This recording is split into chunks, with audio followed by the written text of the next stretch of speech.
a fuel economy video here on the 2016 Volvo XC90 D4 Inscription all-wheel drive. So this is a 2-liter diesel with 190 horsepower and all-wheel drive. So this is the smallest engine in the XC90 range, but it has tons of torque. And you guys who know diesels know that a diesel engine with lots of low-end torque befits a car like this really well, and especially on long trips. So I'm excited to see what kind of fuel economy I can get. So the trip I'm taking is from Oslo to Trondheim, so that's from South Norway up to the middle of Norway, and it's about 500 kilometers, or what's that, like 300 miles. And I'm currently on a highway here where the speed limit is 110 kilometers an hour, but the roads here and the terrain and everything is really varied. So along the next 500 kilometers, we'll have motorway stretches, we'll have country roads, twisty roads, mountain crossings, and different types of roads. So I'm really excited to see what kind of fuel economy I can get, and I'll keep you guys updated along the way. So guys, as you can see down there in the right corner, we have the fuel gauge, and we have a little more than 3/4 of a full tank. I would say about maybe 8.5 tenths of a full tank. And as you can see, the range is 420 kilometers. So according to this computer, I'm not gonna make it, because, and there you see it just jumped up 540. So the reason is because I've been doing city driving the past week, and the trip computer is adaptive. So when you do one type of driving, it will adjust the range levels. So I will expect that to just climb and climb as we drive more on these motorways and country roads.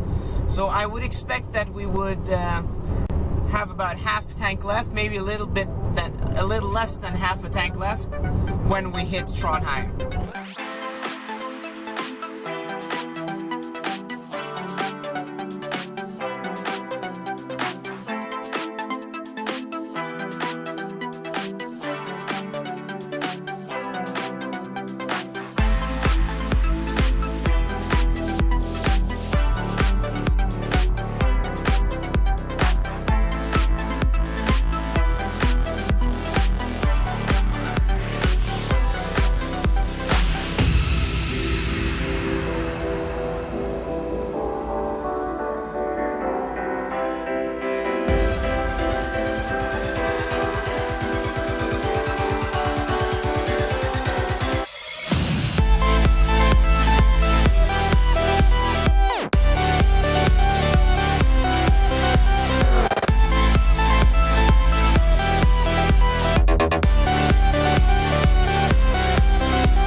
We're about an hour into the trip now, and you can see there the range has now climbed to 600 kilometers. We're about 3/4 of a full tank, and if we hit the trip computer button, you'll see that the average fuel consumption now is about 7.8 liters per 100 kilometers.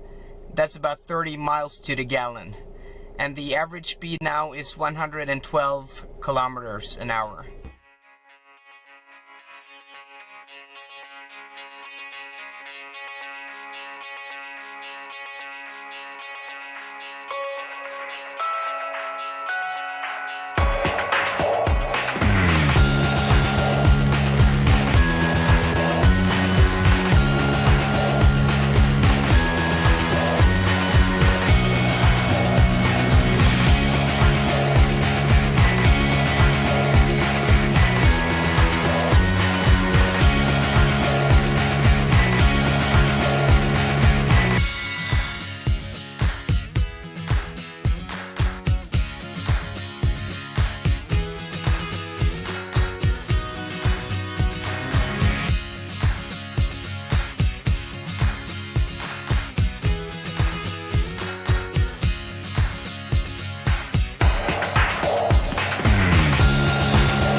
315 kilometers, have about 180 to go. And as you can see, we're half through the tank. And the range is now stabilized, but it's dropped down to 480, which seems to be the realistic range at this speed and this type of driving. But as you can see, my prediction that I would have a half tank left when I got to Trondheim is a bit off. But that's mainly due to a heavy amount of traffic today. For some reason, there's a lot of traffic, a lot of trucks and caravans and campers, meaning a lot of overtaking and passing. And that really burns through fuel much faster though. So that's the primary reason for why I'm down to half the tank already. But if we press the trip computer there, you'll see that average consumption now is 7.4 liters per 100 kilometers, which is 32 miles to the gallon. And average speed is now 93 kilometers an hour, or about 59 miles an hour.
Just arrived in Trondheim, and as you can see, the range left is 350 kilometers, and the tank is more than a quarter full. It's almost halfway in between quarter and half full.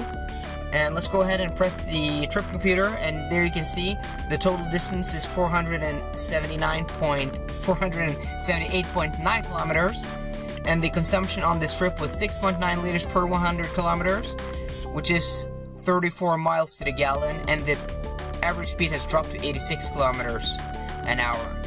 So guys, that was the video on the fuel consumption and a few shots from the trip from Oslo to Trondheim. Thought it would be interesting to show you guys how much fuel this car uses on a long trip like this, and it didn't actually turn out how I thought it would, because there was so much traffic and had to pass so many trucks and caravans and campers.